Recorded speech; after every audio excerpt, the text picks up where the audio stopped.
have given a lot to certain people. Time, energy, showing up when it was inconvenient, helping with things they could not have handled without you.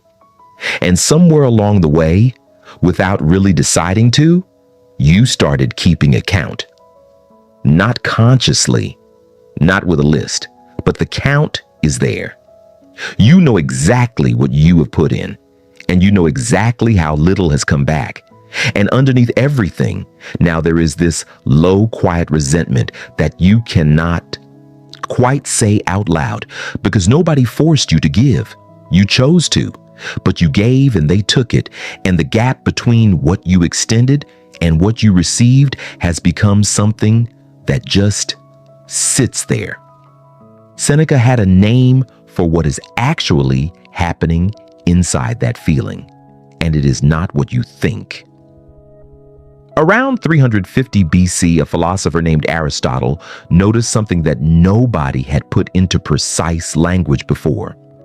He said human relationships fall into three types. The first two are built on what you can get from someone, whether that is practical help or how they make you feel. These exist as long as the benefit exists. When it ends, the relationship ends. The third type is the rarest, built not on what someone provides, but on who they actually are. Most people never experience more than one or two of them in a lifetime. And here is what Aristotle noticed about the first two types. They are full of complaints because both sides are always measuring. The person who receives something minimizes what was given. The person who gave believes they gave more than was acknowledged. Neither is satisfied. That dynamic you are living in right now is not a character flaw in them. It is not a character flaw in you. It is the inevitable outcome of two people in a utility relationship, neither of whom named it as one, both of whom expected something more. You entered expecting a rare thing. They were operating inside a common one. Nobody lied. That is the whole problem. Seneca agreed that ingratitude is one of the most common human failures, but he was not particularly interested in the person who failed to give back. He was interested in you, because his diagnosis of that quiet resentment points somewhere you probably did not expect it to. He wrote that it was you who did wrong, not because you gave.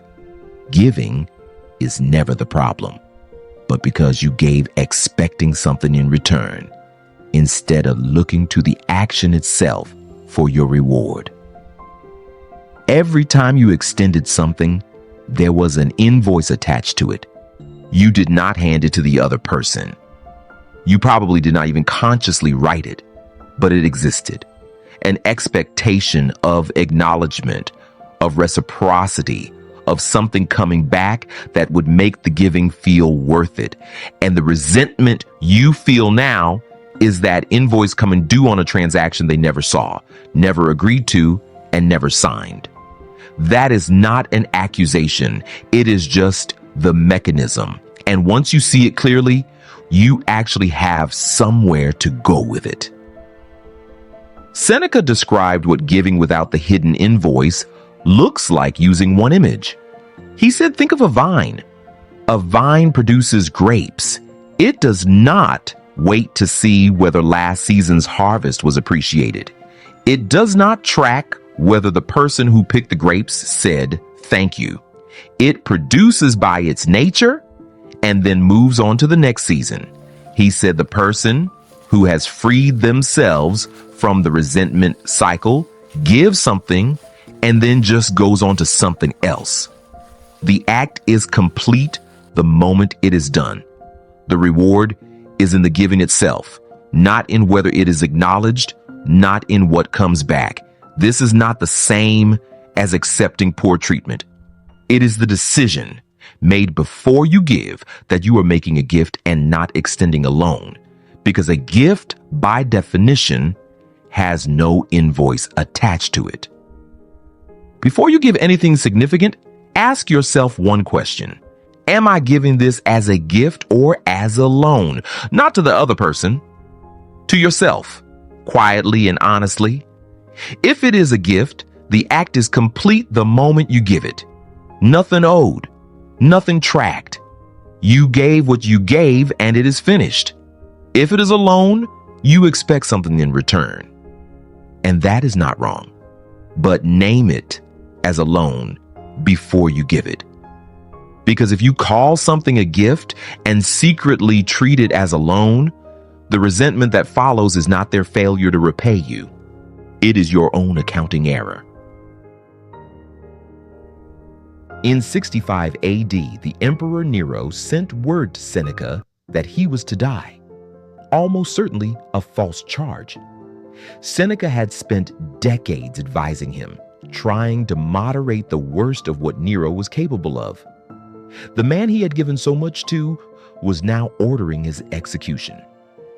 By every historical account, Seneca received this news without anger. He had already revised his will that morning, a final act of giving to the people around him. When officials told him he could not leave anything to others, he said he would leave his friends the most valuable thing he still had, the image of his life. He spent his remaining hours dictating letters, giving one last time with no expectation of anything in return. He wrote one line that sits at the center of everything this video has been building toward. It was you who did wrong by doing them a favor and expecting something in return, instead of looking to the action itself for your reward. The person who gives without the hidden invoice is free in a way the person keeping a quiet count will never quite be, because their peace does not depend on what comes back. That is available to you, starting with the next thing you give. One question for the comments. Think of the relationship where the quiet count is longest. When did you last give something in that relationship without any expectation of what would come back? Not perform generosity, actually given, released, moved on. If you cannot remember, that is worth sitting with. If this landed, subscribe, because next week we are going somewhere that connects directly to this. Marcus Aurelius had something to say about the people who drain you and why your response to them says more about you than it does about them. That one is uncomfortable in the best way. See you there.